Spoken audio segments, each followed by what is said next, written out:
اعوذ باللہ من الشیطان الرجیم بسم اللہ الرحمن الرحیم والعادیات ضبحا فالموریات قدحا فالموغرات صبحا فأثرن به نقعا فوسطن به جمعا ان الانسان لربه لکنود وَإِنَّهُ عَلَى ذَلِكَ لَشَهِيدٌ وَإِنَّهُ لِحُبِّ الْخَيْرِ لَشَدِيدٌ أَفَلَا يَعْلَمُ إِذَا بُعْثِرَ مَا فِي الْقُبُورِ وَحُصِّلَ مَا فِي الصُّدُورِ إِنَّ رَبَّهُمْ بِهِمْ يَوْمَئِذٍ لَخَبِيرٌ صدق اللہ العظیم آمنت بما انزل اللہ من کتاب۔ قرآن پاک کا 30واں پارہ 100 نمبر کی صورت شریفہ سورۃ العادیات جو 11 آیات بینات پر مشتمل ہے، اس وقت اللہ کی توفیق سے آپ کو پڑھ کر سنائی گئی۔ سب سے پہلے ان آیات بینات کا ترجمہ ہماری اور آپ کی زبان میں۔ شروع اللہ کے نام سے جو بہت ہی مہربان انتہائی رحم فرمانے والا ہے۔ قسم ہے ہانپتے ہوئے دوڑنے والے گھوڑوں کی، اور پھر وہ اپنے ٹاپوں سے چنگاریاں اڑاتے ہیں، اور پھر صبح کے وقت تخت و تاراج تباہیاں کرتے ہیں، اور پھر وہ غبار اڑاتے ہوئے فوجوں کے بیچوں بیچ جا کر گھس پڑتے ہیں۔ بلا شبہ انسان اپنے رب کا انتہائی ناشکرا ہے، اور بے شک وہ اس بات پر، اس حقیقت پر گواہ بھی ہے، اور بے شک وہ مال سے بہت شدید محبت کرتا ہے۔ کہ وہ جانتا نہیں کہ جب قبروں کو اکھاڑ دیا جائے گا اور سینوں کے اندر چھپے بھید آشکارا کر دیے جائیں گے، بے پردہ کر دیے جائیں گے، اور بلا شبہ اس دن ان کا پروردگار ان سے پوری طرح واقف ہوگا۔ آج اللہ عز و جل نے اپنی بابرکت باعظمت کتاب کی 100 صورتوں کی تکمیل اپنے فضل و کرم سے کروا دی۔ ہم اس پر اللہ کا جتنا شکر ادا کریں وہ کم ہے۔ 114 صورتوں میں سے اب صرف 14 صورتیں بچی ہیں تکمیل قرآن کے لیے۔ یہ سورہ عادیات جو مصحف مبارک میں 100 نمبر کی صورت شریفہ ہے، اس کا شمار مکی صورتوں میں ہوتا ہے۔ بعض مفسرین اس کو مدنی بھی کہتے ہیں، اور اس کی وجہ یہ ہے کہ حضرت عبداللہ ابن مسعود رضی اللہ تعالیٰ عنہ اس کو مکی، اور حضرت ابن عباس رضی اللہ تعالیٰ عنہ اس کو مدنی کہتے ہیں۔ لیکن اس وقت جو مصحف مبارک میرے ہاتھ میں ہے، اس میں مکی کے ساتھ ساتھ اس کا نزولی نمبر 14 لکھا ہوا ہے۔ اس کا معنی یہ ہے کہ سورۃ شریفہ صرف مکی ہی نہیں بلکہ مکے کے بھی ابتدائی دور میں نازل ہونے والی صورتوں میں، اور جو مضمون اس میں بیان ہوا ہے، یہ آپ کا خادم اس کے پہلے کئی مرتبہ عرض کر چکا ہے کہ اللہ تعالیٰ اگر قرآن شریف کے مضامین سے انسان کو مناسبت عطا فرما دے تو مضامین دیکھ کر ہی الحمدللہ یہ انداز ہو جاتا ہے کہ آیا یہ مضامین مکے میں نازل ہوئے ہوں گے یا مدینے میں نازل ہوئے ہوں گے، ہجرت کے پہلے نازل ہوئے ہوں گے یا ہجرت کے بعد۔ مضامین کا انداز ہی بتا دیتا ہے۔ تو اس صورت شریفہ میں عقیدہ آخرت ہے، انسان کی ناشکری کا تذکرہ ہے۔ ظاہر ہے کہ یہ سارے مضامین اس بات پر گواہ ہیں کہ یہ صورت مکی ہی ہونی چاہیے، لیکن جن لوگوں نے اس کو مدنی کہا ان کے پاس بھی اس کے مدنی ہونے کی کچھ نہ کچھ دلائل ہوں گے۔ اس وقت اس پر بحث نہ کرتے ہوئے کہ بعض کئی ایسی صورتیں ہیں کہ جس کے بارے میں مفسرین کی دو آراء ہیں، کچھ لوگ اس کو مکی کہتے ہیں، کچھ لوگ اس کو مدنی کہتے ہیں۔ اور پھر جب ایسے حالات ہوتے ہیں تو یہ دیکھا جاتا ہے کہ اس میں زیادہ لوگوں کی تعداد اس کو کیا کہتی ہے، لکھنے والا اس صورت کے ساتھ وہ لکھ دیتے ہیں، اس کے ساتھ مکی لکھا ہوا ہے، تو اس کا معنی یہ ہے کہ محققین کے نزدیک زیادہ اہل علم جو ہیں وہ اس کو مکی مانتے ہیں۔ سورۃ شریفہ کا نام سورہ عادیات ہے۔ اس کا ترجمہ کرنا بھی، ترجمے کرنے میں بھی تھوڑا سا دقت ہوتی ہے۔ اس میں اس کے ہر لفظ کے الگ سے معنی معلوم ہو تو وہ آسان ہو جاتا ہے۔ یہاں پر کیونکہ الحمدللہ ہمارا جو یہ مجمع ہے درس قرآن کا، اس میں بہت سے ہمارے وہ ساتھی ہیں جن کو اللہ نے اپنے فضل و کرم سے قرآن شریف کی زبان سکھا دی ہے۔ عالم ربانی نہیں ہو جاتا آدمی، قرآن شریف کا ترجمہ سیکھنے سے نہ عالم ہوتا نہ مفسر ہوتا، کچھ نہیں ہوتا۔ اس پر اللہ کا یہ بہت بڑا کرم ہو جاتا ہے کہ وہ قرآن کے مضامین کو خود پڑھے یا دوسرے سے سنے تو الحمدللہ اس کی روح جھوم جاتی ہے کہ واہ میرے رب نے کیا فرمایا ہے۔ یہ بڑا احسان ہوتا ہے کہ عوام جو ہیں جن کو ترجمے سے واقفیت نہیں ہے، وہ قرآن کی تلاوت جو ہے وہ تو معجزہ ہے، اس کے اثرات تو ان پہ پڑتے ہی پڑتے ہیں، لیکن جو اس کے ترجمے سے واقف ہو اس کے اثرات اس کے اوپر بہت زبردست پڑتے ہیں۔ عادیات لفظ جو ہے اس کا معنی گھوڑے نہیں ہوتا، یہ خیال رہے۔ عادیات کا مطلب صرف دوڑنے والے ہوتا ہے، لفظ عادیات کا مطلب دوڑنے والے۔ پھر یہ ذبح لفظ جو ہے، ذبح، یہ ذبح کا مطلب ہوتا ہے وہ ہانپنا جو گھوڑا دوڑتے وقت ہانپتا ہے۔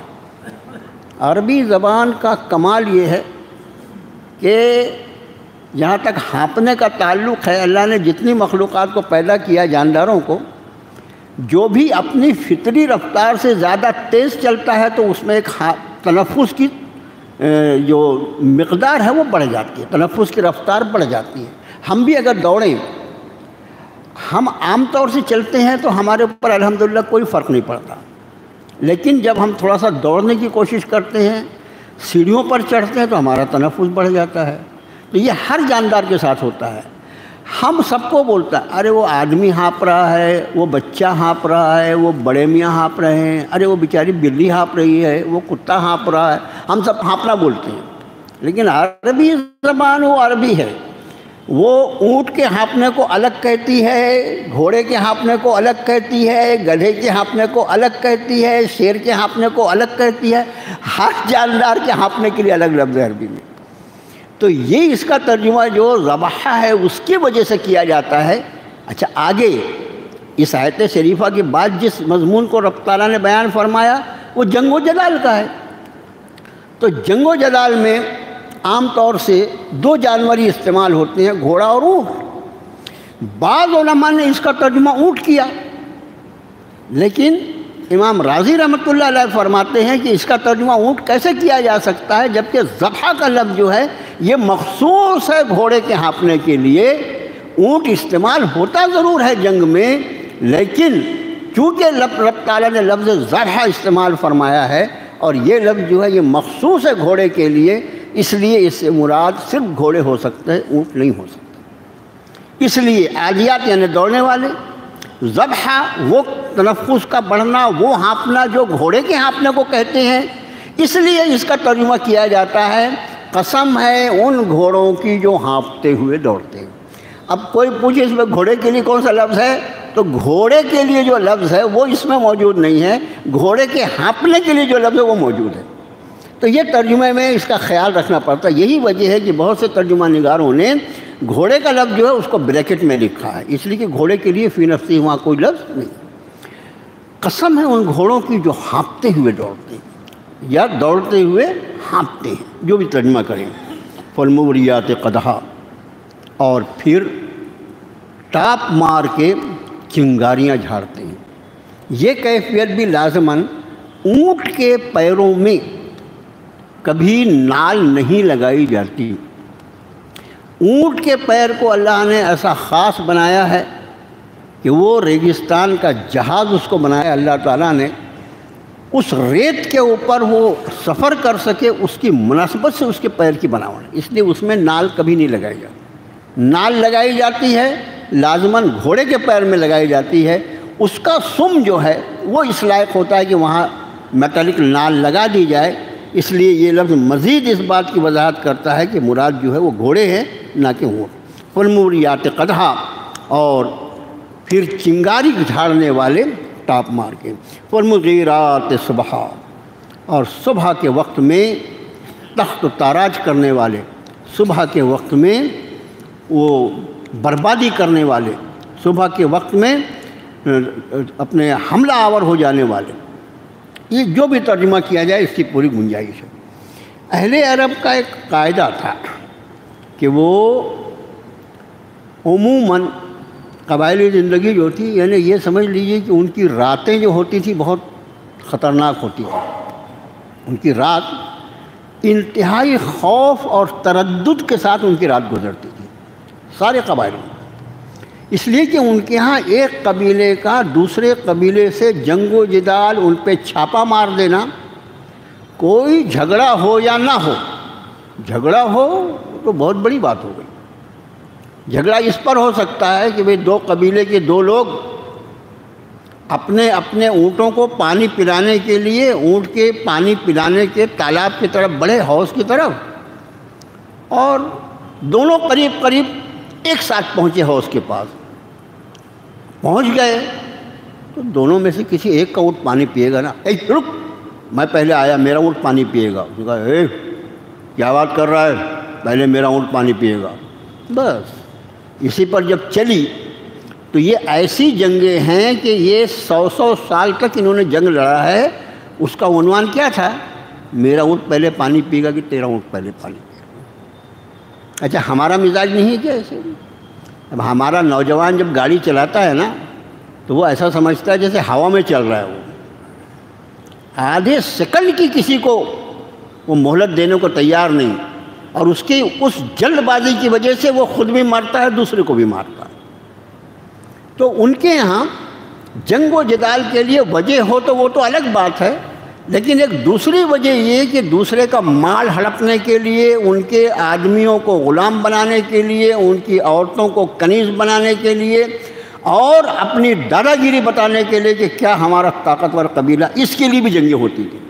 کبھی بھی کوئی کسی پر بھی حملہ کر دیتا تھا۔ اس لیے مفسرین فرماتے ہیں کہ نزول قرآن کے پہلے ان کی راتیں انتہائی خوفناک ہوا کرتی تھیں، یعنی ہر رات ان کو یہ لگتا تھا کہ آیا خیریت کے ساتھ صبح ہوتی ہے یا نہیں ہوتی ہے، اس کا ان کو کوئی یقین نہیں ہوتا۔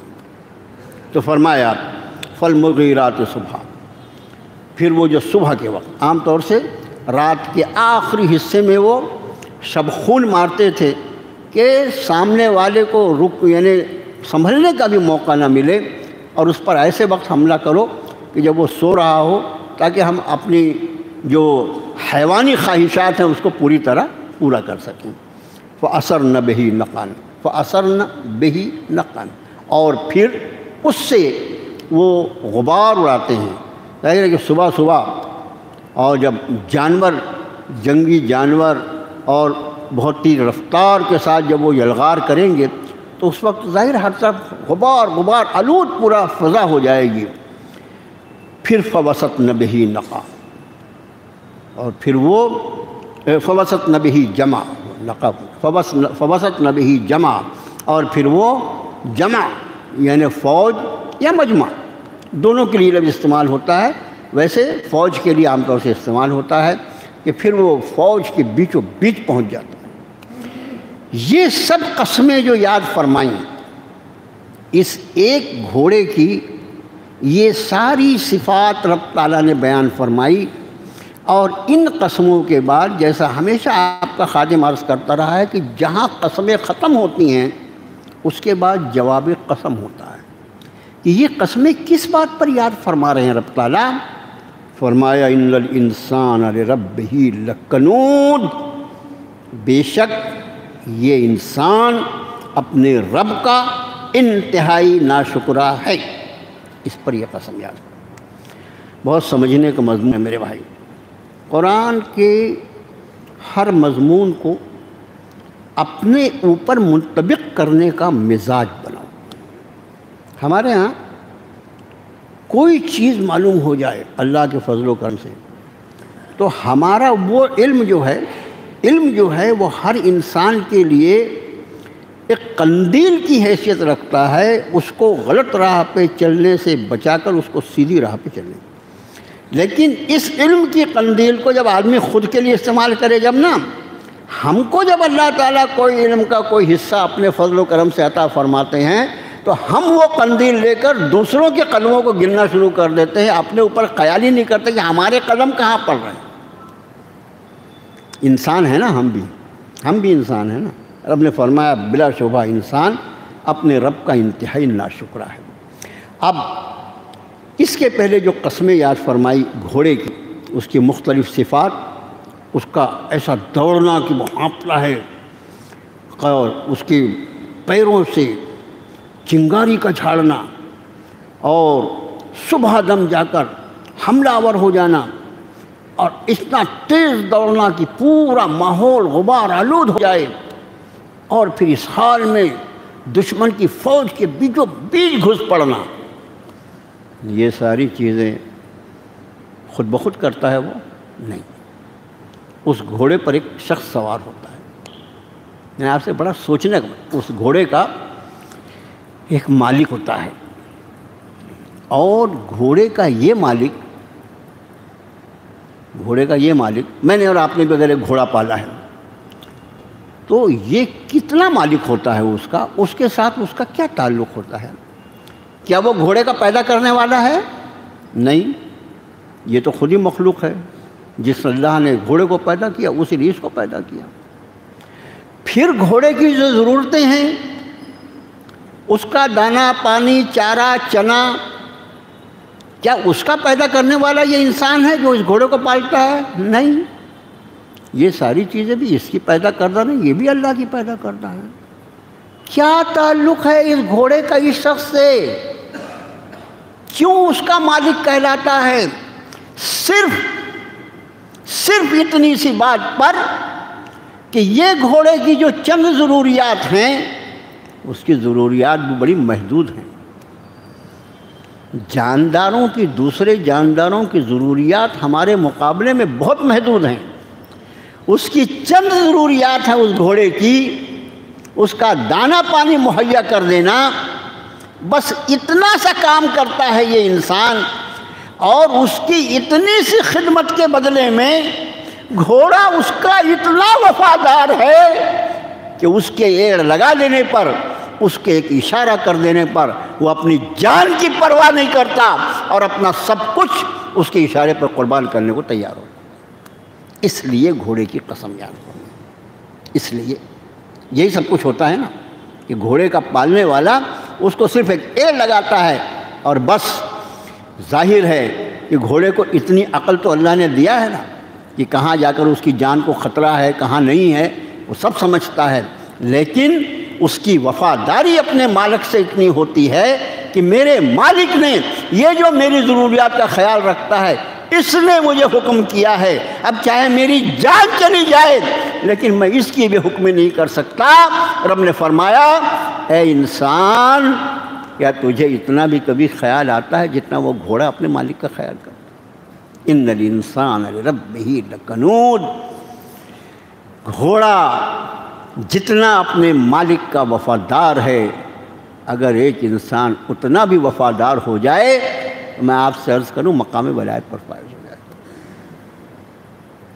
یہ اس کی وجہ کہ یہ گھوڑے کی قسم کیسے کیوں یاد، اس مضمون کا اس سے کیا تعلق؟ اب جو مضمون ہے جس پر قسم یاد فرمائی اس پہ آئیں، جس پہ میں نے شروع میں عرض کیا کہ لفظ انسان استعمال ہوا۔ انسان تو ہم بھی ہیں الحمدللہ۔ ان الانسان لربہ لکنود، بلا شبہ ان کا لفظ جو ہے بے شک انسان اپنے رب کا انتہائی ناشکرہ ہے۔ کنود لفظ جو ہے اس کے کیا معنی؟ لفظ کنود اس کے معنی کے اعتبار سے حضرت حسن بصری رحمۃ اللہ علیہ فرماتے ہیں کہ کنود اس شخص کو کہا جاتا ہے جو تکلیفوں کو تو یاد رکھے لیکن راحتوں کو یاد نہ رکھے۔ یہ حسن بصری رحمۃ اللہ علیہ کا قول ہے کہ جو شخص تکلیفوں کو یاد رکھے اور راحتوں کو یاد نہ رکھے وہ اسے کنود کہا جاتا ہے۔ علامہ ابی بکر رحمۃ اللہ علیہ فرماتے ہیں کہ کنود اس شخص کو کہا جاتا ہے جو نعمتیں استعمال کرے مگر اس کا شکر نہ ادا کرے۔ امام ترمذی رحمۃ اللہ علیہ فرماتے ہیں کہ کنود اس شخص کو کہا جاتا ہے جو نعمتیں تو استعمال کرے لیکن نعمتوں کے دینے والی ذات کو پہچانتا نہ ہو، وہ سمجھتا ہو کہ یہ سب خود بخود ہو رہا ہے۔ تینوں جو معنی بیان کیے ہمارے بزرگوں نے، حضرت حسن بصری نے بھی، علامہ ابو بکر نے بھی، امام ترمذی رحمۃ اللہ علیہ نے بھی، ان سب کا لب لباب ایک ہی ہے۔ پہلی بات تو یہاں انسان کا لفظ استعمال ہوا، تو اس کے پہلے بھی ایسے مضامین ہم قرآن شریف میں الحمدللہ پڑھ چکے ہیں کہ کہیں تو انسان سے مراد جن سے انسانیت ہوتی ہے، پوری نسل انسان، اور کہیں انسان سے مراد، اس لیے بعض علماء نے اس انسان کا ترجمہ جو کیا ہے ان الانسان لربہ لکنود، اس کا ترجمہ بعض ترجمہ نگاروں نے کیا ہے بے شک، پھر بریکٹ میں لکھا کافر انسان اپنے رب کا انتہائی ناشکرہ ہے۔ انہوں نے کافر کو بڑھا دیا تاکہ اس ناشکری کا اطلاق ساری انسانیت پر نہ ہو، اس لیے کہ جب سب انسانوں کو کہا جائے گا تو انہی انسانوں میں تو اولیاء اللہ بھی ہیں، اہل اللہ بھی ہیں، یہاں تک کہ انبیاء بھی اسی گروہ میں۔ لیکن دوسرا مفسرین کا گروہ کہتا ہے کہ یہاں انسان سے مراد انسانوں کی اکثریت ہے۔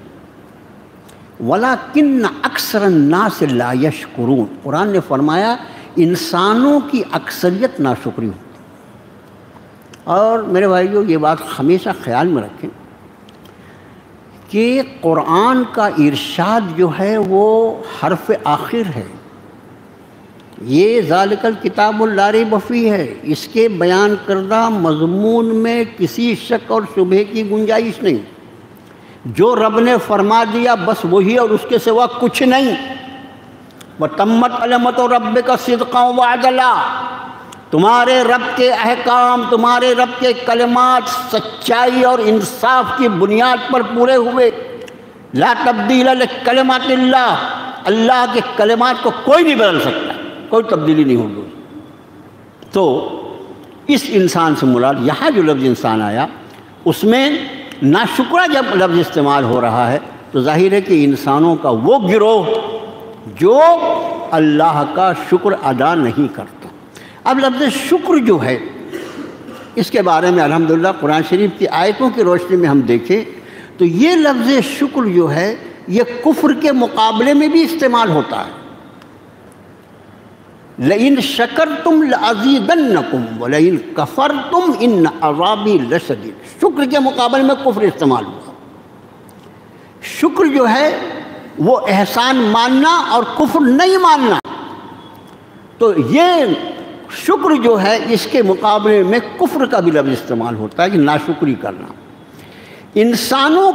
انسانوں کی اکثریت جو اپنے رب پر ایمان نہیں رکھتی وہ تو ناشکری ہے، لیکن آج ہم تذکرہ کریں گے ہمارا اپنا کیا حال ہے، ہم کتنے اپنے رب کے شکر گزار ہیں، ہماری زندگی میں کتنا شکر کا جذبہ ہے۔ میرے بھائیوں، جو کچھ ہمارے پاس ہے، جو کچھ ہے، ہمارا کچھ نہیں، سب کا سب ہمارے پروردگار کا عطا فرمایا ہوا، وہ عطا فرمانے والا، اور ہم تو صرف اس کی رحمتوں کے صدقے اس کی نعمتوں کا استعمال کرنے والے۔ اچھا، کس نعمت کے لیے؟ ہمیں جو نعمتیں اس نے عطا فرمائی اس میں سے کس نعمت کے لیے ہم سے کیا مانگا ہے اس نے؟ ہماری یہ آنکھوں کی بینائی جو اگر خدا نہ خواستہ آج بھی متاثر ہو جائے تو اپنی پوری سائنس اور ٹیکنالوجی اور میڈیکل سائنس کی ترقی کے بعد بھی ساری دنیا مل کے ہماری آنکھ کو بینائی نہیں دے سکتی۔ اگر آج بھی اس کان کی سماعت کو وہ متاثر فرما دے تو لاکھوں کروڑوں کی مشینیں ہمارے کانوں میں لگانے کے بعد بھی ہم کچھ سن نہیں سکتے۔ ہماری ایسی نعمتیں، اتنی نعمتیں کہ ان تعدوا نعمت اللہ لا تحصوها، تم ان نعمتوں کو شمار کرنا چاہو تو شمار نہیں کر سکتے۔ اس کا شکر کیا ادا کرو گے؟ اس میں سے کس نعمت کے لیے میرے رب کو تم نے کیا ادا کیا ہے؟ میں تم کو اللہ کی قسم دے کر بولتا ہوں، بتاؤ تو صحیح، تم نے اس کو کیا ادا کیا ہے؟ ایسے محبت کرنے والے ماں باپ جو اپنی زندگی ہم پر فدا کرنے کو تیار، اپنی زندگی۔ اور نہ جانے کتنے ماں باپ ایسے ہوتے ہیں کہ جو بچوں کے پالنے پوسنے میں کبھی کوئی موقع آئے تو اپنی زندگی قربانی دے دیتے۔ ایسی محبت کرنے والی بیوی، ایسی فرما برداری کرنے والی اولاد، ایسے ایک دوسرے پہ جان دینے والا سماج۔ کچھ بد نصیب جو ہوتے ہیں ان کا تذکرہ نہیں ہے، اتنے گئے گزرے حالات میں بھی یہ سب کچھ اللہ نے جو دیا، اس کے بدلے کسی انسان نے اس کو کیا؟ ایک چیز میرے رب نے مانگی، وَأَنَّ الْمَسَاجِدَ لِلَّهِ فَلَا تَدْعُوا مَعَ اللَّهِ أَحَدًا، سجدے کے سارے حقوق اللہ کے لیے ہیں، بس اس کے ساتھ کسی سے ملا کر دعا مت کرنا، اس کے آگے کسی کے آگے اپنی پیشانی مت جھکانا۔ میں نے تیری پیشانی کو معزز کیا ہے، میں نے تیری پیشانی کو اعزاز سے نوازا ہے، میں نے تیری پیشانی کو اتنی عزت عطا فرمائی ہے۔ سارے جانداروں کی پیشانیاں میں نے زمین کی طرف ان کی تخلیق کے اعتبار سے جھکا کے رکھا ہے۔ اے میرے بندے، میں نے تیری پیشانی تیرے جسم کے اوپری حصے میں رکھی ہے، اس پیشانی کو تو اپنی رضامندی کے ساتھ، اپنی رغبت کے ساتھ، اپنی محبت کے ساتھ میری بارگاہ میں جھکاتے رہنا، اور اس پیشانی کو میرے لیے مخصوص رکھنا۔ میرے سوا کسی اور کیا کہ اس پیشانی کو جھکنے دے، اس کے سوا کیا مانگا ہے اللہ، کیا مانگا ہے۔ اب اس کے بعد میرے بھائیوں، اس مضمون میں ایک بات اور خیال رہے کہ نعمتوں کا شکر، اس کے پہلا مرحلہ جو ہے وہ اپنے منعم حقیقی کو پہچاننا کہ جو کچھ مجھے حاصل ہے وہ من جانب اللہ ہے، من جانب اللہ ہے، اللہ کی طرف سے ہے، اور اللہ کے سوا کوئی اس میں شریک نہیں، اللہ کے ساتھ کوئی شریک نہیں۔ پھر نعمتوں کے شکر کا ایک اور مرحلہ یہ ہے کہ اللہ نے جن نعمتوں کو جس مقصد کے لیے استعمال عطا فرمایا ہے اس کو اسی کے لیے استعمال کیا ہے۔ اگر اس مقصد سے ہٹ کر استعمال کرے گا تو یہ تو دنیا جو ہے یہ آزمائش کی جگہ ہے، استعمال کر لینا، استعمال ہو جائے گی، لیکن یہ ناشکری کی ترین قسم ہوگی۔ اور دوسرے، اس کو اللہ کی فرما برداری میں استعمال کرنا اور اللہ کی نافرمانیوں میں استعمال کرنے سے بچتے رہنا، یہ سب کچھ ملا کر شکر کا حق ادا۔ اور جیسا رب نے فرمایا لئن شکرتم لأزیدنکم، تم شکر کرو گے نا میں تم کو مزید عطا فرماؤں گا۔ اب اس میں سے میرے بھائیوں کچھ چیزوں کا تذکرہ میں آج نہ دیکھیں، ہماری جو مجلس ہوتی ہے نا، بولنے والا جو ہے وہ بڑا متقی پرہیزگار اور ایسا کوئی نہیں ہے، ہم سب ایک لیول کے لوگ ہیں۔ کوئی ایسی چیز کہنے والے کی زبان سے اللہ اپنے فضل و کرم سے نکال دے کہ جس کی وجہ سے کہنے والے کو بھی شرم آئے، اس کو بھی عمل کی توفیق ہو جائے، اور سننے والے بہت ممکن ہے کہ پہلے سے اس پہ عمل پیرا ہوں، لیکن اگر خدا نہ خواستہ عمل پیرا نہ ہو، اب اگر اللہ ان کو عمل کی توفیق عطا فرما دے تو ان کے اجر و ثواب میں ہم سب کے سب شریک ہوں گے، اس لیے کہ سب کے سب محتاج ہیں اللہ کی توفیق کے، اور یہاں حاضر ہی اس لیے ہوتے ہیں کہ پروردگارہ تیرے کلام کا کچھ حصہ پڑھا جائے گا اور اس کی روشنی میں تو ہماری اصلاح فرما دے۔ اس ناشکری میں ہر چیز، یعنی یہ عنوان جو ہے ان الانسان لربہ لکنود، یہ اتنا وسیع عنوان ہے کہ اس پر 2-4-10 درس کیے جا سکتے۔ ایک ایک نعمت کا اللہ کا تذکرہ کیا جائے اور اس کے بعد اس نعمت کا شکرانہ کیا ہے اور ہم اس کا استعمال کیسے کر رہے ہیں۔ میرے بھائیوں، اللہ کی ان عطا و بخشش میں بہت بڑی نعمت، اور یہ کہہ سکتے ہیں کہ سب سے بڑی نعمت جو ہے وہ وقت ہے۔ اس لیے کہ یہ جو ہماری زندگی گزرتی چلی جا رہی ہے نا، اس کو روکنے کا دنیا میں کوئی بندوبست ہو ہی نہیں سکتا۔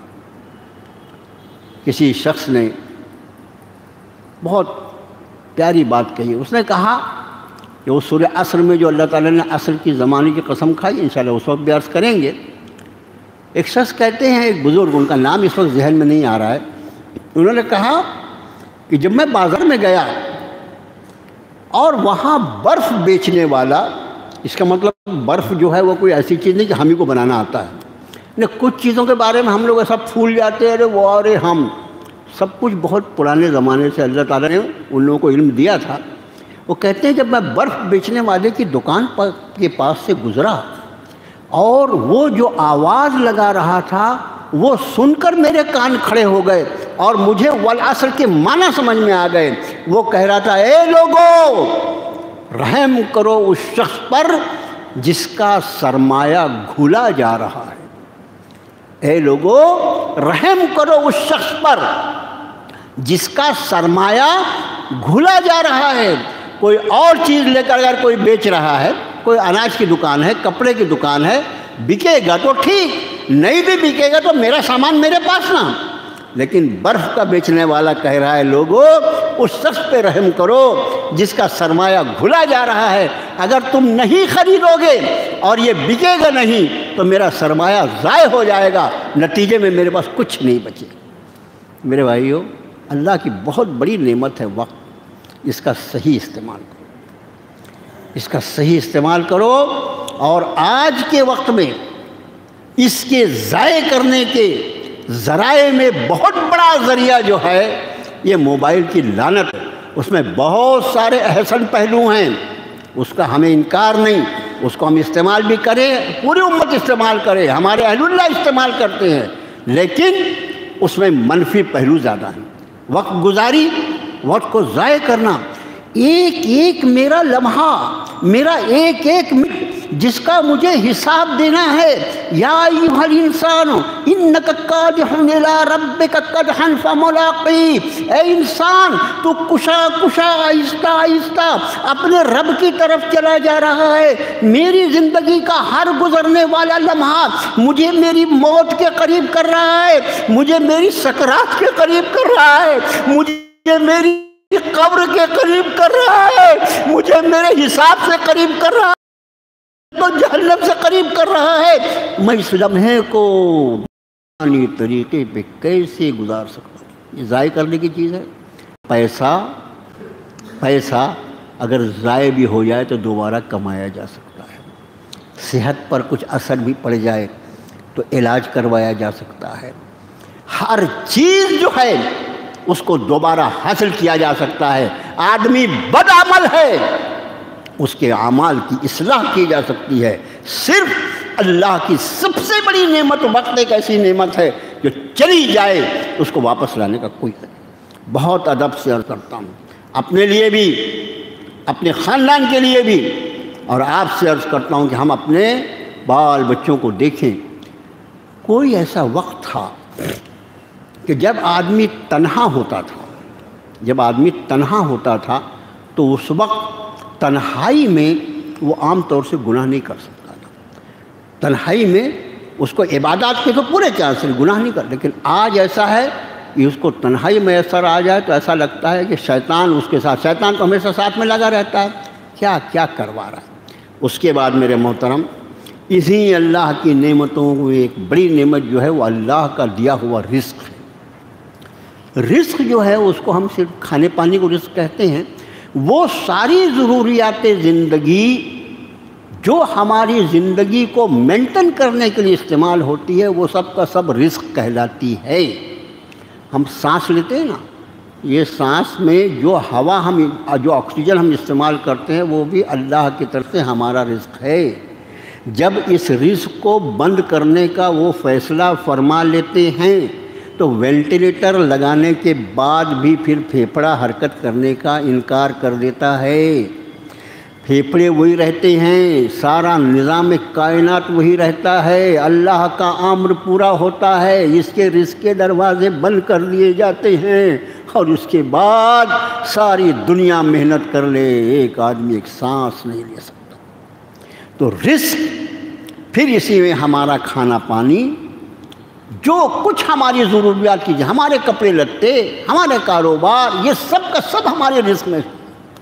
رزق کی ایک ایک چیز کی ایک حدیث شریف ہے، 2 لفظ کی حدیث شریف، 2 لفظ، اکرم الخبز، اکرم الخبز یاد کر سکتے ہیں آپ، روٹی کی عزت کرو، روٹی کی قدر کرو۔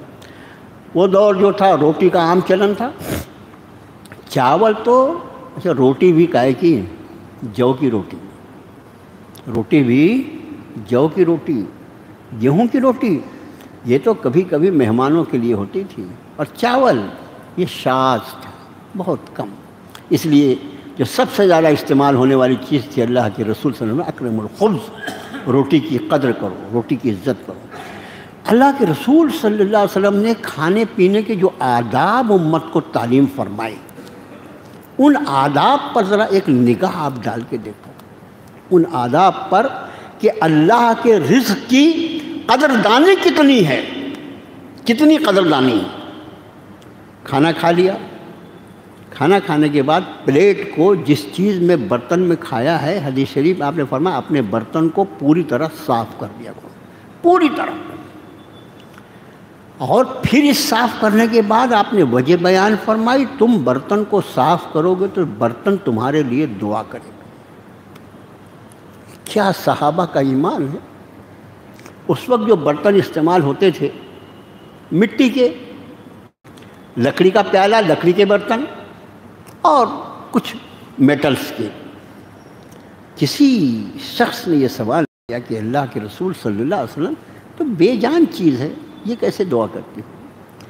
جب میں نے یہ حدیث شریف پڑھا تو کبھی کبھی زیادہ ہی آگاہ پن آتا نا آدمی کو، مجھے کہا اللہ پاک یہ برتن کیا دعا کرتا ہو، برتن کیا دعا کرتا ہوں؟ مغفرت کی دعا کرتا ہے، رزق کی برکت کی دعا کرتا ہے، عمر میں برکت کی دعا کرتا ہے، کچھ ایسی چیزیں کہ مجھ میں ایسا تجسس، اللہ پاک کہیں مل جائے یہ کسی حدیث شریف میں کہ برتن کیا دعا کرتا ہے جب ہم اس کو صاف کر لیتے۔ اللہ پاک نے ایک حدیث شریف و مضمون دکھا دیا۔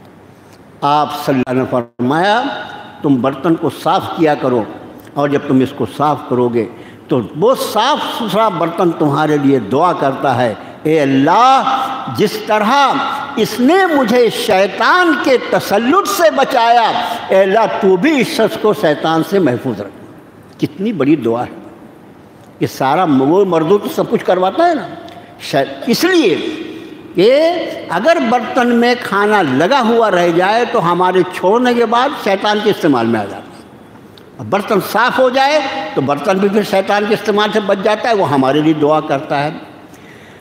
ہاتھ دھونے کے پہلے اپنی انگلیوں پر لگے ہوئے کھانے پینے کی چیزوں کے ذرات کو اپنے لبوں سے صاف کر لینا، یہ سنت رسول ہے۔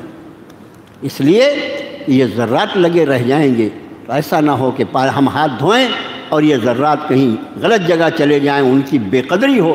یہ سنت ہے، یہ ہے اللہ کے نبی صلی اللہ علیہ وسلم کی انسان کو ناشکری سے بچانے کی تعلیمات۔ اور ہمارا مزاج کیا ہے؟ ہمارا مزاج کیا ہے؟ میں بہت ادب سے عرض کرتا ہوں، رزق میں بہت تنگی ہے، رزق میں برکت نہیں ہوتی، رزق کی بے برکتی ہوتی ہے رزق کی ناقدری کرنے کی وجہ سے۔ حدیث شریف کا مضمون ہے یہ رزق کی۔ عام طور سے ہمارے گھروں میں 2 4 10 گھروں میں نہیں ہوگا، عام طور سے ہمارے گھروں میں چمچ، برتن، کھانا جس میں پکایا جاتا ہے، خاص طور سے جس میں چاول وغیرہ پکایا جاتا ہے، چاول کا ایک یہ ہے خصوصیت یہ ہے کہ وہ بہت دیر تک اس میں لگا رہ جائے اگر کسی برتن میں یا چمچ میں تو وہ خشک ہو جاتا ہے۔ ہماری بہنیں بیٹیاں رات میں اس کو رکھ دیے اور اس کے بعد صبح میں اس کو ویسے دھویا۔ اب ظاہر ہے واش بیسن لگا ہوا ہے، زبردست قسم کا کچن ہے، اور وہ کچن جا کر ملتا کس سے ہے؟ زمزم کے کنویں سے ملتا ہے جا کے وہ ملتا ہے جا کے گٹر سے نا، وہی جاتا ہے نا۔ ہماری بہنوں بیٹیوں نے اس کو بے ترتیبی سے دھویا اور بچا ہوا سارا کا سارا وہ قابل قدر رزق جو اللہ نے عطا فرمایا تھا اس کو ہم نے نالی کے حوالے کر۔ عام طور سے یہ بیماری۔ پھر ہماری شادیاں جو ہوتی ہیں، ان شادیوں کے بعد اگلے دن وہاں پر بچے ہوئے کھانے کا جو حشر ہوتا ہے، جس طرح اس پہ جانور اور کتے اور بلیاں اس پہ جھپٹتے ہیں اور جس طرح ان کو ناقدری کی جاتی ہے، ذرا وہ بھی دیکھو۔ اس امت مسلمہ کو ذرا اس پر دھیان دینا چاہیے۔ سورہ طٰہٰ کی وہ آیت شریفہ جس پر اس مضمون کو میں پورا کرتا ہوں، فرمایا کلوا من طیبات ما رزقناکم ولا تطغوا فیہ فیحل علیکم غضبی۔ کھاؤ وہ پاکیزہ رزق جو میں نے تمہیں عطا کیا۔ کلوا من طیبات ما رزقناکم، میں رزاق ہوں، میرے سوا کون رزاق ہے؟ کوئی دے نہیں سکتا۔ میں نے تم کو پاکیزہ چیزیں کھانے کے لیے دیا ہے۔ کلوا من طیبات ما رزقناکم ولا تطغوا فیہ، اور اس رزق کے معاملے میں شرارت مت کرنا۔ اور اگر شرارت کرو گے تو کیا ہوگا؟ ولا تطغوا فیہ فیحل علیکم غضبی، ورنہ تم پر میرا غضب گر جائے گا۔ ومن یحلل علیہ غضبی فقد ہوا، اور جس پر میرا غضب گرے گا بے نام و نشان ہو کر رہ جائے گا۔ سورہ طٰہٰ کی آیت۔ یہ آیت قرآن میں پڑھنے کے بعد بھی ہم اللہ کے دیے ہوئے رزق کی ناقدری کریں۔ دسترخوان بچھانے کی سنت کیوں ہے؟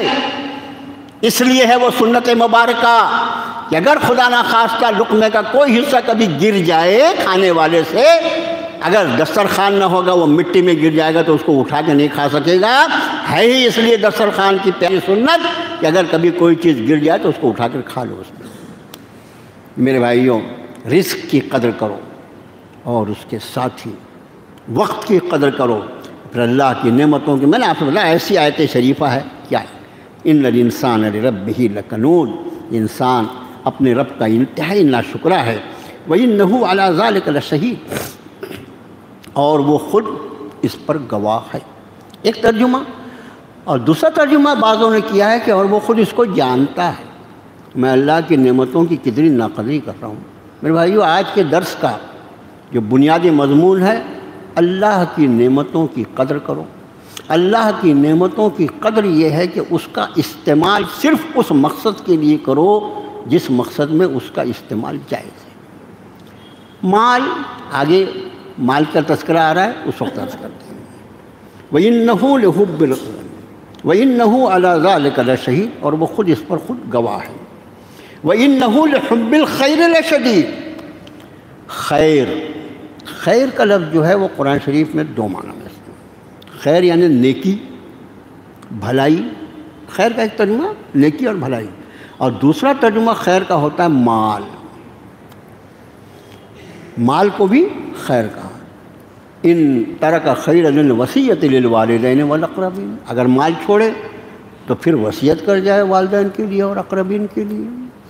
یہ یعنی سورہ نساء کے احکام کے نازل ہونے کے پہلے یہاں وصیت کرنا ہے مال چھوڑنے پر۔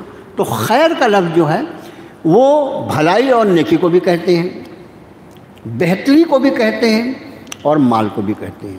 لفظ کہاں استعمال ہوا ہے اس کا سیاق و سباق بتاتا ہے کہ اس کے کیا معنی ہوں گے۔ یہاں فرمایا وَإِنَّهُ لِحُبِّ الْخَيْرِ لَشَدِيدٌ، بے شک یہ شخص جو ہے نا مال سے بڑی زور سے محبت کرتا ہے، بہت زبردست محبت کرتا ہے۔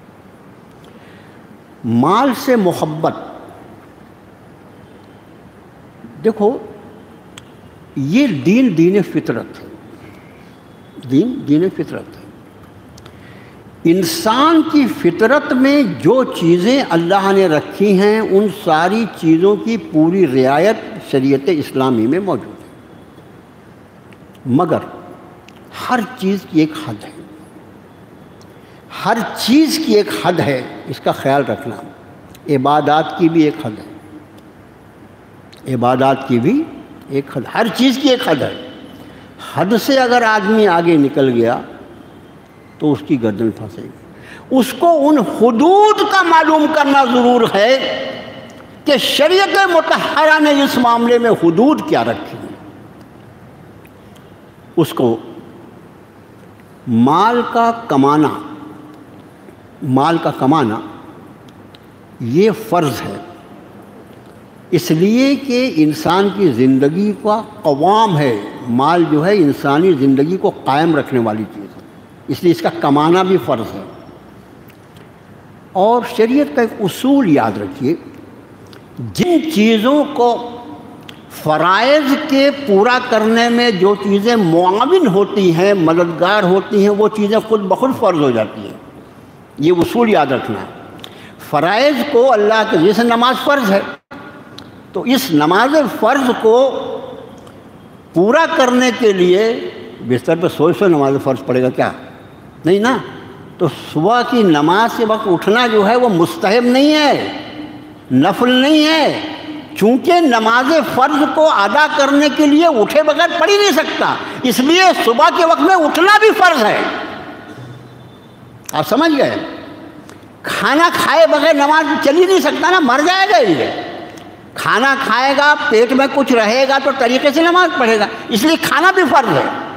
یہاں تک کہ بہت زور سے بھوک لگی ہو تو حدیث شریف میں یہ مضمون ملتا ہے کہ بہت شدید بھوک ہو اور کھانا تیار ہو تو پہلے کھانا کھا لے، بعد میں نماز پڑھے۔ پورا دھیان جو رہے گا کھانے میں لگا رہے گا، بظاہر نماز میں کھڑا رہے گا، لیکن کب سلام پھیروں، کب سلام پھیروں، کب سلام پھیروں، ایسا رہے گا، پورا دھیان لگا رہے گا کھانے میں۔ اس لیے بہت بھوک لگی، پہلے کھانا کھا لے، بعد میں نے یہ دین فطرت ہے۔ تو میرے بھائیو، مال کا کمانا فرض ہے۔ پھر رب تعالیٰ فرما رہے ہیں اس کی محبت پھر خراب ہے کیا؟ نہیں، مال کی محبت وہاں تک جہاں تک وہ احکام خداوندی کے آڑے نہ آئے، وہاں تک مال کا کمانا اور مال کا جمع کرنا عبادت ہے۔ لیکن جہاں وہ احکام خداوندی کے اندر رکاوٹ بننے لگے، یا ایھا الذین آمنوا، اے ایمان والو، لا تلہکم اموالکم ولا اولادکم عن ذکر اللہ، اے ایمان والو، تمہارا مال اور تمہاری اولاد تمہیں اللہ کے ذکر سے غافل نہ کر دے۔ اس کا مطلب وہاں تک مال جو ہے وہ پسندیدہ ہے جب تک وہ آدمی کو اللہ کے ذکر سے غافل نہ کرے۔ لیکن کہیں مال کی طلب اور مال کے حصول کی فکر ذکر الہی سے، اچھا اللہ کے ذکر سے مراد نماز بھی ہے، اور اللہ کے سارے احکام پر کاربند ہونا وہ ذکر کہلاتا ہے۔ عملی ذکر، نماز، اقم الصلاۃ لذکری، نماز قائم کرو میری یاد کے لیے۔ صاد والقرآن ذی الذکر، قرآن سراپا ذکر ہے، نماز ذکر ہے، قرآن ذکر ہے، ذکر اللہ ذکر ہے۔ اور جو عمل تم اللہ کی شریعت کے مطابق کرو گے، دین کے مطابق کرو گے، وہ سارا کا سارا عمل ذکر اللہ۔ ذکر کا مطلب ہی یاد ہوتا ہے نا، بھئی تو یہ کام کیوں اللہ کی مرضی کے مطابق کر رہا؟ اس لیے کہ مجھے اللہ کی بارگاہ میں مر کے جانا، یہ ذکر ہے۔ تو مال وہاں تک جب تک وہ اللہ کے ذکر میں حائل نہ ہو، رکاوٹ نہ بنے، وہاں تک پسندیدہ ہے۔ تجارت کر رہا ہے، دکان لے کے بیٹھا ہوا ہے، اور دکان بھی ماشاءاللہ خوب چل رہی ہے، دکان چل رہی ہے، اور اس کے بعد نماز جمعہ کی اذان ہو گئی۔ اب ایک طرف گاہک ہیں اور ایک طرف میرے رب کا حکم ہے، وَإِذَا نُودِيَ لِلصَّلَاةِ مِن يَوْمِ الْجُمُعَةِ فَاسْعَوْا إِلَىٰ ذِكْرِ اللَّهِ وَذَرُوا الْبَيْعَ۔ اے میرے بندو، اللہ کے ذکر کے لیے، نماز کے لیے اذان دے دی گئی، چھوڑ دو تمہارے خرید و فروخت کو اللہ کے ذکر یعنی نماز کی طرف۔ اب اس کے لیے جائز نہیں ہے کہ وہ اپنے آپ کو اس خرید و فروخت میں مبتلا کرے۔ تو ہر چیز کی حد، خدا کی فرما برداری کی حدود میں جب تک جو چیز رہے گی اس وقت تک وہ عبادت رہے گی، پسندیدہ رہے گی، لیکن حدود خدا بندی سے اگر نکل جائے گی پھر عبادت دکھائی دینے کے بعد بھی وہ عبادت نہیں رہے گی۔ ان 3 صحابہ کا حال کس کو نہیں معلوم جن کا یہ حال سن کر کہ جب انہوں نے کہا کہ اللہ کے رسول صلی اللہ علیہ وسلم تو اللہ کے نبی ہیں، ان کا کیا کہنا، میں آئندہ کے لیے وعدہ کرتا ہوں میں زندگی میں کبھی شادی نہیں کروں گا، اس لیے کہ بال بچے کے چکر میں پڑے پھر تو مشکل ہو جائے۔ دوسرے نے کہا میں زندگی بھر کبھی رات میں سوؤں گا نہیں، بس رات بھر عبادت کرتا رہوں گا۔ اور تیسرے نے کہا اب میں زندگی بھر کبھی افطار نہیں کروں گا، ہمیشہ روزے سے رہوں گا تاکہ میں اللہ کی فرما برداری کا حق ادا کروں۔ جناب رسول اللہ صلی اللہ علیہ وسلم کے علم میں بات آئی، آپ نے فرمایا لوگوں کو کیا ہو گیا، ایسا اور ایسا کہتے ہیں، سنو میں تم میں سب سے زیادہ اللہ سے ڈرنے والا ہوں۔ اس میں کوئی شک ہو سکتا ہے؟ میں، اللہ کے رسول اپنے لیے فرماتے میں تم میں سب سے زیادہ اللہ سے ڈرنے والا ہوں، مگر میرا حال یہ ہے کہ میں نے نکاح بھی کیا ہے، میں رات میں سوتا بھی ہوں اور جاگتا بھی ہوں، میں روزہ بھی رکھتا ہوں اور افطار بھی کرتا ہوں، اور یہی پوری طویل روایت ہے جس کا آخری حصہ فمن رغب عن سنتی فلیس منی، جو میری سنت کے مطابق عمل نہ کرے اس کا مجھ سے کوئی تعلق۔ تو نبی کی سنت کیا ہے؟ نکاح کرنا ہے۔ نکاح کا ترک جو ہے تقوی نہیں ہے، گناہ ہے۔ نبی کی سنت رات میں آرام بھی کرنا ہے اور تہجد بھی پڑھنا ہے، مسلسل رات بھر جاگے، کبھی نہیں سوؤں گا نہیں۔ اور جب نکاح کیا تو بیوی بچوں کے بھی حقوق ہیں، اور آپ نے فرمایا تم پر تمہارے اپنے بدن کا بھی حق ہے، اس کو بھی پورا کرو۔ تو یہاں فرمایا وَإِنَّهُ لِحُبِّ الْخَيْرِ لَشَدِيدٌ، مال کی محبت جہاں اللہ کے احکام کے پورا کرنے میں آڑے آئے وہ مذموم ہے، وہ قابل نفرت ہے، اور جہاں تک اللہ کی عبادات میں اس کی رضا کے لیے مال کو خرچ کرنا وہ مال جو الگ ہے، جو مال الگ الگ۔ امام حضرت مولانا روم انہوں نے ایک فارسی کا شعر کہا، فارسی مجھے آتی نہیں اور مجھے بالکل بہت ڈر لگتا مجھے فارسی سے، لیکن وہ شعر کا ترجمہ مجھے یاد رہ گیا۔ حضرت فرماتے ہیں کہ پانی یہ کشتی کے لیے بہت ضروری ہے، کشتی کا معاون ہے۔ پانی کشتی کا معاون ہے، مگر اس وقت تک جب تک کشتی کے نیچے رہے، لیکن اگر یہی پانی کشتی کے نیچے رہنے کے بدلے کشتی میں داخل ہو جائے تو پھر یہ کشتی کو ہلاک کرنے کا سبب بن جائے گا۔ بس میرے بھائیوں، مال یہ جب تک اللہ کے احکام کے پورا کرنے کے لیے پانی کی طرح، جس طرح پانی کشتی کا معاون ہوتا ہے یہ معاون رہے گا، وہاں تک اس کو اللہ کی احکام کو پورا کرنے کے لیے دل کے نیچے نیچے رہنا چاہیے، جیسے پانی کشتی کے نیچے نیچے رہتا ہے، اور جس طرح پانی کشتی میں داخل ہونے کے بعد کشتی کو ہلاک کرتا ہے، اسی طرح یہ مال اگر ہمارے دل میں داخل ہو جائے تو ہم کو ہلاک کر ڈالے گا۔ مال جائز جتنا بھی کمایا جائے سب کا سب مبارک ہو، لیکن وہ دل کے نیچے نیچے رہنا چاہیے۔ دل کو مخصوص کر لو اللہ کی محبت کے لیے، دل یہ میرے رب کا مقام ہے، اس دل میں کسی چیز کو داخل نہیں ہونے دوں گا، جو چیزیں ہوں گی سب کے سب دل کے نیچے نیچے رہیں۔ وَإِنَّهُ لِحُبِّ الْخَيْرِ لَشَدِيدٌ أَفَلَا يَعْلَمُ إِذَا بُعْثِرَ مَا فِي الْقُبُورِ، کیا وہ جانتے نہیں کہ ایک دن قبر کو اکھاڑا جائے گا، وَحُصِّلَ مَا فِي الصُّدُورِ، جو کچھ سینوں میں ہے سب کا سب نکال۔ اصل میں اعمال کی قیمت نیت بار سے ہے، تمہاری نیتوں کو بے نقاب کر دے، اور اس وقت نہ جانے کتنے متقی اور پرہیزگار جو ہے وہ رہنا ہو جائیں گے۔ یہ فرمایا وَحُصِّلَ مَا فِي الصُّدُورِ إِنَّ رَبَّهُمْ بِهِمْ يَوْمَئِذٍ لَخَبِيرٌ، بے شک ان کا رب اس دن ان کے حالات سے پوری طرح باخبر ہوگا۔ یعنی یہ سب کچھ جو کیا جا رہا ہے، اس کے اعمال نکالے جا رہے ہیں، اس کی نیتوں کو نکالا جا رہا ہے، اس کا حساب کیا جا رہا ہے، میزان کو قائم کیا گیا ہے، یہ سب کا سب جو ہے یہ انصاف کے تقاضوں کو پورا کرنے کے لیے ہے، اور جس شخص کا حساب لیا جا رہا ہے اس کو کسی طرح کی اس کی حجت باقی نہ رہی اس کے لیے، ورنہ ذات الہی جو ہے جو کچھ تو کر کے آیا ہے اور جس نیت سے کر کے آیا ہے ان ساری چیزوں کو اللہ بخوبی جانتا ہے، وہ تیرے کرنے پہلے سے تیرے اعمال کو تیری نیتوں کو جانتا ہے، اس لیے کہ انہ علیم بذات الصدور۔ اللہ سے دعا ہے اللہ تعالیٰ ہمیں اخلاص نیت عطا فرمائے۔ کہ آج ہمارے ساتھی بھائی رفیق بیگ صاحب کے بھانجے کی وفات ہو گئی، اللہ سے دعا کرتے ہیں اللہ تعالیٰ اس نوجوان کی بال بال مغفرت فرمائے اور ان کے لواحقین کو صبر جمیل عطا فرمائے۔ الہ العالمین اپنی رضا پہ چلنا آسان فرما دے۔ اے اللہ اپنی کتاب سے جو تو نے تعلق عطا فرمایا اللہ اس کو قبول فرما لے۔ اللہ ہمیں وقت کو ضائع کرنے سے بچا، اللہ ہمیں وقت کو ضائع کرنے سے بچا۔ الہ العالمین ہمیں اپنی نعمتوں کی قدر کی توفیق عطا فرما اور ہمیں اپنا شکر گزار بندہ بنا لے۔ اللہ تو نے بہت سے انسانوں کے بارے میں فرمایا ان الانسان لربہ لکنود، اللہ اس زمرے میں ہمارا شمار نہ فرمائیے، اللہ اس زمرے میں ہمارا شمار نہ فرمائیے۔ اللہ ہمیں وجعلنا من الشاکرین وجعلنا من العابدین وجعلنا من المسلمین وجعلنا من المؤمنین وجعلنا من المتقین۔ اللہ تیرے پسندیدہ بندوں میں ہمارا شمار فرما لے۔ وصلی اللہ تعالیٰ علی خیر خلقہ محمد وآلہ وصحبہ اجمعین۔